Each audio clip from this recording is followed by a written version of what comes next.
Bonjour à tous. Alors pour la petite histoire, c'était à qui allait lancer l'intro et le regard de Thibaut, c'était soit une passe décisive, soit un tacle, je ne sais plus, mais enfin bref. Bon, bonjour à tous. Bonjour à tous. Bienvenue sur le live du club Univers VO, le live du vendredi 11h. On est ravis de vous retrouver.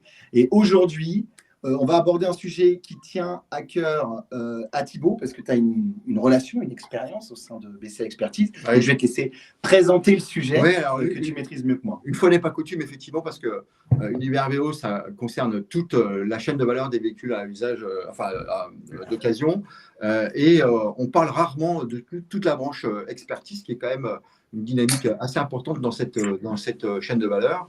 Et donc aujourd'hui, on a le plaisir de recevoir deux membres actifs de BCA Expertise. BCA Expertise qui, pour rappel, est le leader de l'expertise automobile après sinistre en France et qui travaille évidemment en proximité avec les assureurs. Et donc, dans ce cadre-là, on a le plaisir de recevoir Benoît. Salut Benoît. Salut. Et Cédric. Bonjour. Salut Cédric, qui vont nous expliquer un peu le sens d'une innovation qu'ils ont mis en place en début de cette année et sur lequel on a pu avoir quelques informations rapides dans la presse, entre autres. Et l'objectif, c'est d'en savoir un peu plus. Quel est le sens de cette innovation, à quoi elle sert, pour qui, à qui elle est destinée, comment ça fonctionne et à quels besoins elle répond. Alors, petit point rapide quand même sur le marché. Aujourd'hui, en France, on a à peu près 40 à 50 millions de véhicules roulants. Et du coup, je vais rentrer un peu dans le vif du sujet, mais sur ce parc de véhicules roulants, quel est le taux de sinistralité global? Parce qu'en fait, BCA Expertise intervient principalement sur les véhicules sinistrés. Quel est le taux de sinistralité aujourd'hui? Combien on a de véhicules sinistrés en France, sinistrés plutôt, en France aujourd'hui? Qui veut répondre? Cédric?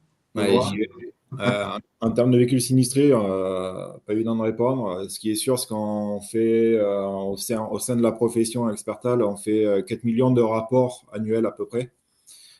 Sur ces 4 millions de rapports qui sont émis, il y en a 2 millions à peu près pour tout ce qui est VP et VUL, utilitaire léger. Donc, la moitié là-dessus sur le nombre de rapports en expertise. BCA Expertise, là-dedans, on représente à peu près 30% du marché de la profession et des rapports qui peuvent être émis.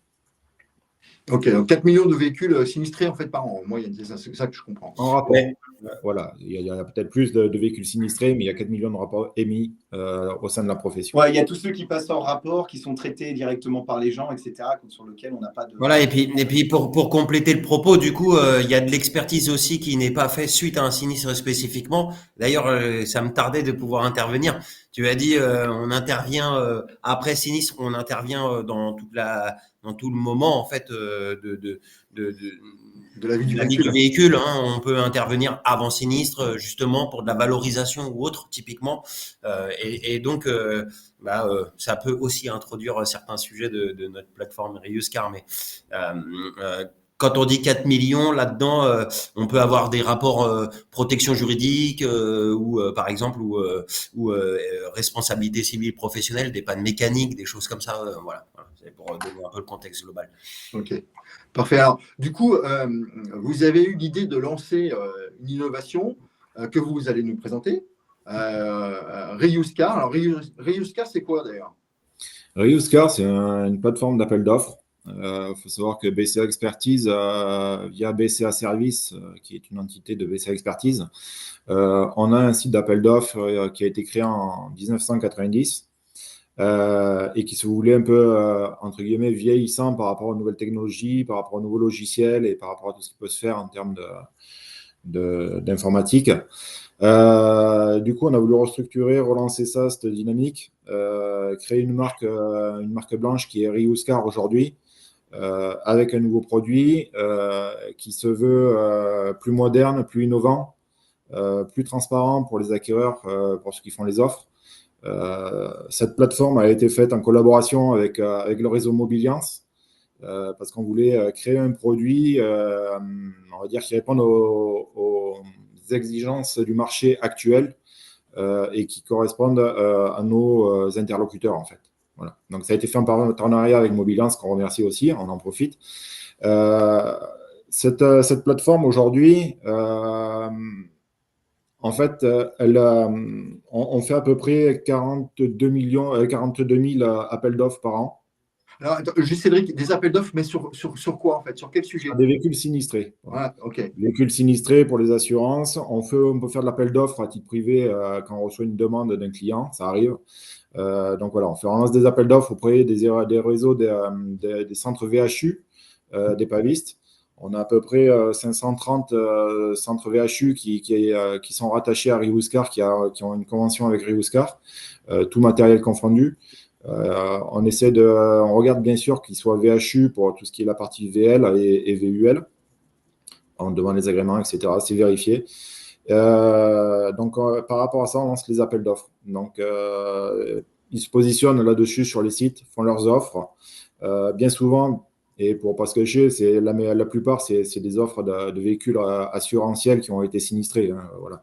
C'est pas tous des véhicules hors d'usage, mais c'est des véhicules dont l'assureur considère que la valeur fait que au remboursement, du mieux récupérer le véhicule sinistré et redonner la valeur du véhicule, c'est ça? Voilà, c'est ça. On va se retrouver sur des véhicules où soit il a été classé économiquement non réparable, soit on est proche de la valeur, soit le client dit non, moi j'en veux plus, l'assurance est OK, on lance un appel d'offres. Voilà. OK.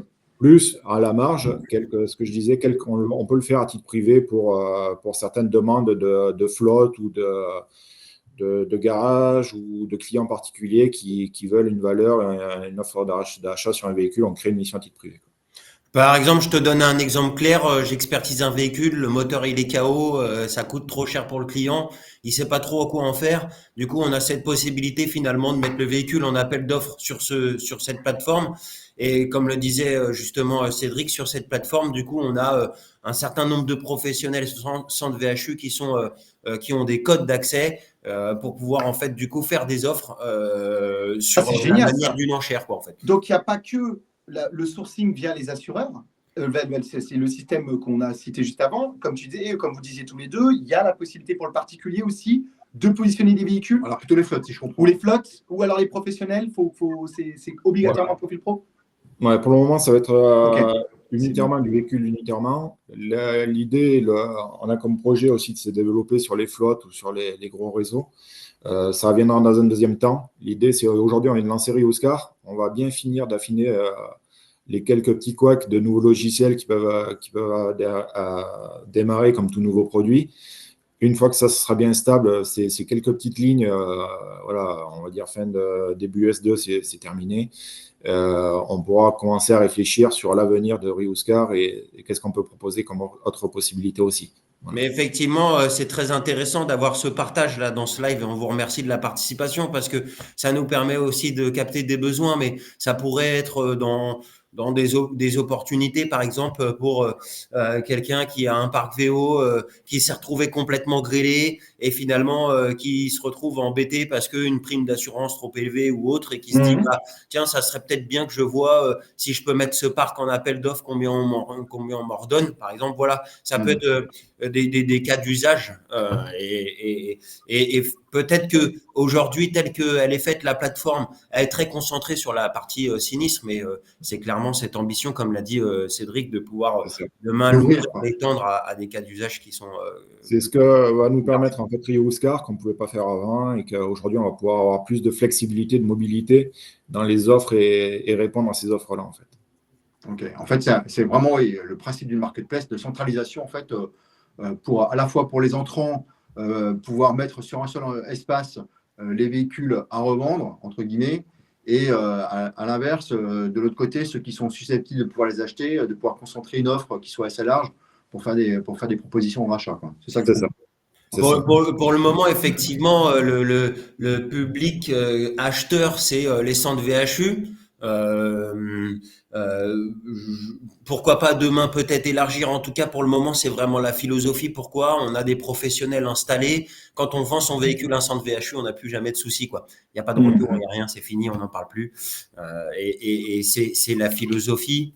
Après, à voir ce que l'avenir nous dira. Mais en tout cas, la partie mise en vente, c'est ces opportunités, oui, qu'on cherche après à développer. D'accord.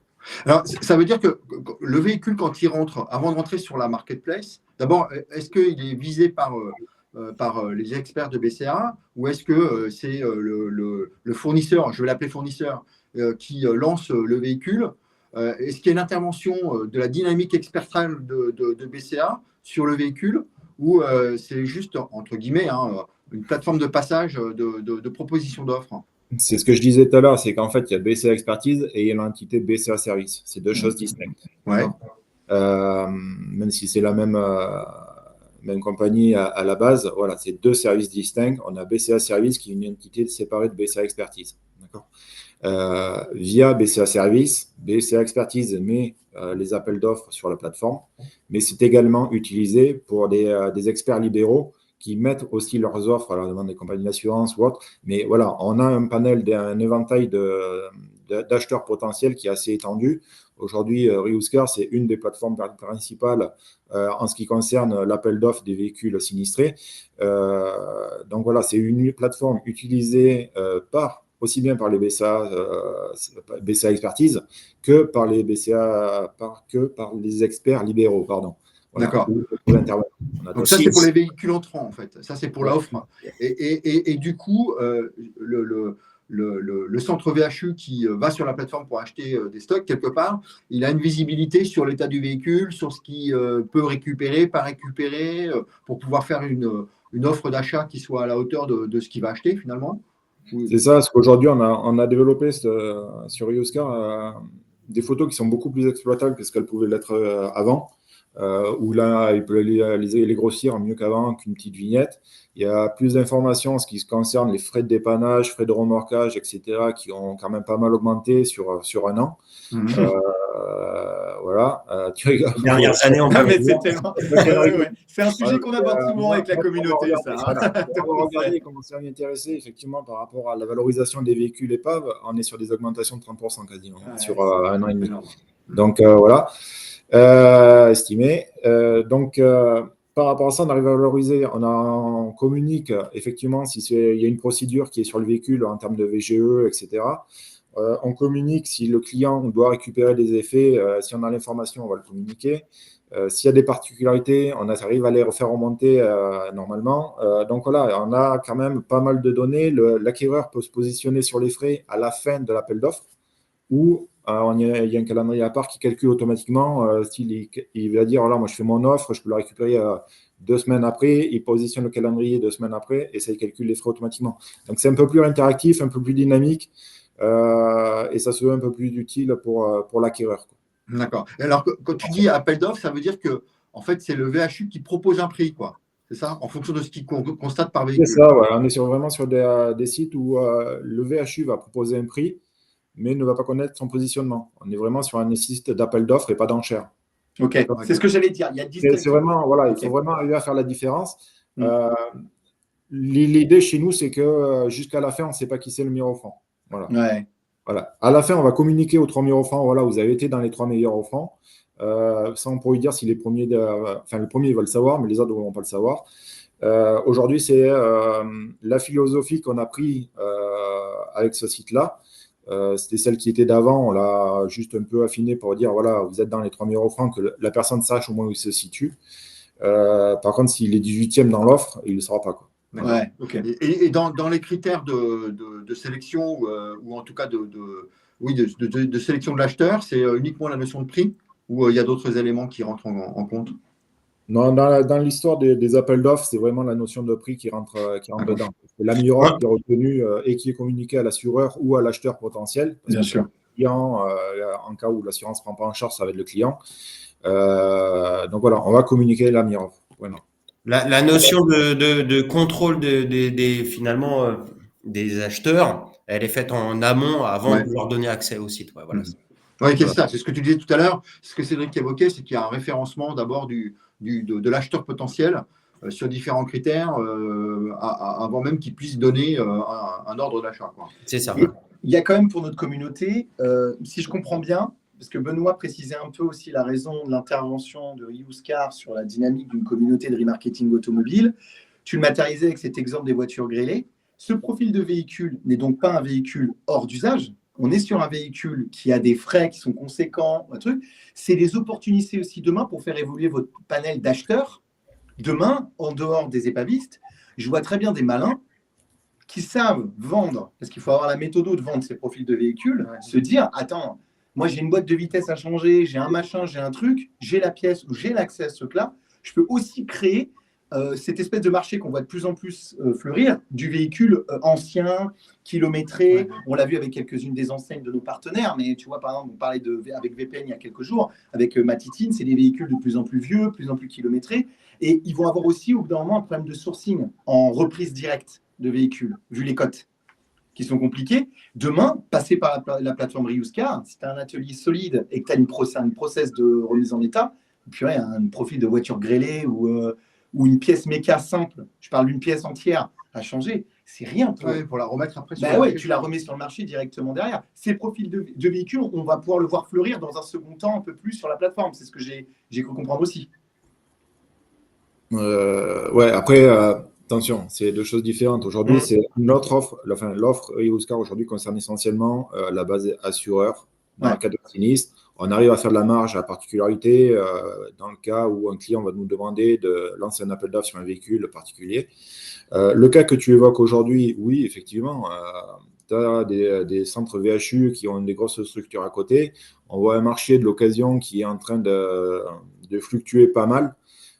Nous, sur les sites d'appel d'offres, je crois que ça a pris, les véhicules ont pris 6 mois en moyenne sur les offres, sur le 2024 par rapport à 2023. Donc là, je vieillis. On a un marché de l'occasion qui bouge pas mal. Et effectivement, on peut imaginer que certaines grosses structures passent là-dessus, rachètent des véhicules, ont un centre de restructuration derrière et remettre les véhicules en vente derrière pour un réseau parallèle en France pour, on va dire, ceux qui ont des moyens à faible revenu, toujours dans une démarche RSE. L'idée, elle est là-dessus pour ces gens-là, c'est effectivement la démarche RSE de remettre en circulation des véhicules qui étaient hors d'usage, mais qui potentiellement peuvent concerner certains profils d'utilisateurs qui n'ont pas forcément les moyens d'acheter un véhicule qui est assez récent, qui est hybride, qui correspond. Voilà, ça peut effectivement induire à ce genre de profil-là derrière. Oui. Il y a tout un processus, Julien, justement, à cadrer, et c'est pour ça qu'on parle d'un second temps, puisque l'idée, c'est pas de faire un eBay du véhicule, quoi, sans la notion d'enchère, mais en gros, un acheteur, on veut qu'il soit professionnel, et donc du coup, typiquement côté VHU, on a un cahier des charges sur quel centre VHU on veut. Demain, quand on ouvre sur quelque chose un peu plus large, quel acheteur professionnel autre que centre VHU on veut. Voilà, on comprend bien les dérives qu'il pourrait y avoir ou autre d'ouvrir à tout le monde. C'est certain. Mais c'est des opportunités, effectivement. Et c'est d'ailleurs pour ça que ce site a été revu en profondeur pour avoir une dynamique d'utilisation qui est beaucoup plus correspondante aux outils qu'on a aujourd'hui. Tu peux faire des recherches par marque, modèle, tu peux te mettre des filtres, des alertes quand il y a des types de véhicules qui arrivent. Du coup, finalement, quand je suis spécialiste des BMW et que j'ai pas mal d'autres BM sur parc que je peux reconstruire avec celles qui pourraient être mises en appel d'offres, bah, j'ai des alertes qui arrivent. Voilà, c'est tout le processus un petit peu de ce nouvel outil qui a été réfléchi pour justement ce second temps, quoi. Ouais, et Cédric l'a très bien évoqué sur la dynamique RSE. Là, on attaque du coup la pièce de réemploi. La volonté depuis 2017 de faire la promotion de cette pièce, de voir de plus en plus de pièces réutilisées, etc., pour éviter pour toutes les normes écologiques que l'on connaît. Donc, vous êtes un gros acteur. Aujourd'hui, Reuse Car va se positionner aussi comme un gros acteur approvisionneur de pièces de réemploi, ou alors c'est un sourcing, mais il y a une étape supplémentaire avant que cette pièce de réemploi puisse être de nouveau sur le marché. Je suis déjà fait un aparté par rapport au VHU, parce que je parle de VHU depuis tout à l'heure. Il faut savoir qu'on a des demandes de centres VHU qui nous demandent, ou de garages qui sont VHU, qui nous demandent de rentrer dans le site. qu'on ne va pas valider forcément. On va aller Ok. quand même vérifier la structure, on va vérifier la boutique, on va vérifier si effectivement il a un agrément VHU, oui, mais est-ce que derrière il y a du potentiel ou est-ce que c'est pour justement faire on va dire de la restructuration un peu à la main. Voilà, ça, on va faire attention là-dessus.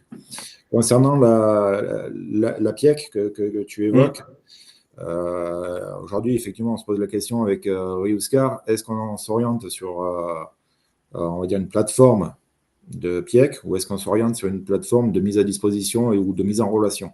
D'accord, le sujet n'est pas forcément encore établi. Il y a quand même pas mal d'acteurs qui se sont lancés là, sur 2-3 ans sur ce marché-là.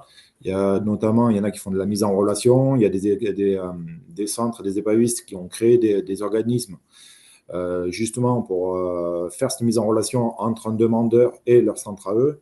Donc, dans quel milieu, nous, on peut venir intelligemment s'implanter dans cet écosystème? Ce n'est pas encore évident. Il faut vraiment qu'on réfléchisse à cette solution-là et à cette réflexion-là.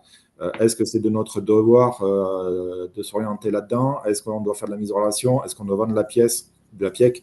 Je ne pense pas. Mais la mise en relation ou comment on peut être facilitateur, peut-être plus juste, là-dedans, voilà, c'est encore des sujets qui sont encore à travailler là-dessus. Oui, c'est ça, parce que potentiellement, vous pourriez rajouter des services pour, en amont, identifier sur chaque véhicule quelles sont les pièces qui sont réutilisables, celles qui ne le sont vraiment plus, et potentiellement agréger l'information du véhicule avec des éléments d'information complémentaires qui permettent à l'acheteur potentiel de s'orienter encore plus rapidement et plus facilement. Voilà, il y a ça, il y a aujourd'hui, il y a l'IA qui peut nous aider là-dedans aussi.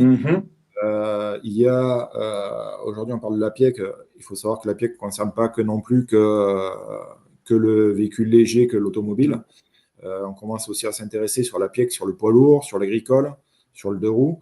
Donc là, on a un réseau, nous, qui est propre via Rio Oscar là-dedans. Nous, c'est comment on peut orienter, faciliter dans un cadre d'un sinistre la PIEC sur justement du poids lourd, de l'agricole. Là, ça se fait à peu près, on arrive encore à le passer de temps en temps. Par contre, il y a un marché qu'il ne faut pas ignorer, c'est le deux roues.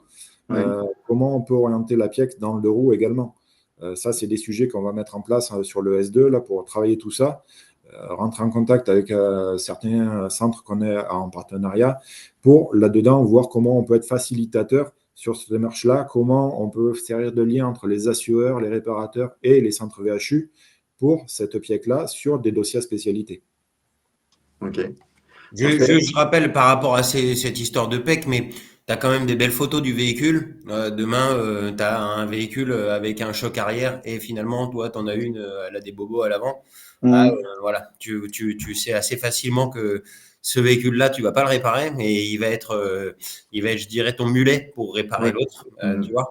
Et donc, indirectement, on crée déjà cette forme finalement de PIEC. Oui, tu as raison. Où finalement, tu achètes complètement directement le produit en entier et puis tu te sources toi-même tout de suite. Voilà. Ouais, tu es capable d'évaluer à peu près combien va te rapporter, ce que tu vas en récupérer. Ouais, quand en plus il y a eu un rapport d'expertise, on a finalement des informations sur le chiffrage. Donc du coup, en fait, voilà, c'est ça. Le véhicule, il a plusieurs orientations. C'est soit il est destiné à la destruction, point barre, soit il est destiné à la revente, et dans ce cas, c'est une certaine valorisation, soit il est destiné à la PIEC, et tout dépend de la demande et l'offre qu'on a besoin derrière, quoi. D'accord. C'est quoi le modèle économique de la plateforme aujourd'hui, si ce n'est pas indiscret, hein? C'est-à-dire comment vous valorisez la plateforme Reuscar? Comment vous vous aujourd'hui, rémunérez sur Reuscar? C'est juste un service Oui, vas-y, pardon. Non, il y a une rémunération, il y a des accords qui sont pris avec les assureurs sur une tarification par appel d'offres en fonction des conventionnements qu'il y a avec eux également. C'est-à-dire qu'est-ce qu'on fonctionne avec des épavistes exclusifs et après, auquel cas, si on dépasse un certain montant, il y a un appel d'offres. Voilà, ou est-ce qu'on lance un appel d'offres systématiquement? Il y a de la rémunération, il y a de la facturation qui est faite ligne à ligne en fonction de chaque appel d'offres. Et qui fait que ça rémunère et que ça permet de faire fonctionner Reuscar là-dessus. D'accord, donc c'est l'assureur qui paye. C'est l'assureur qui paye aujourd'hui.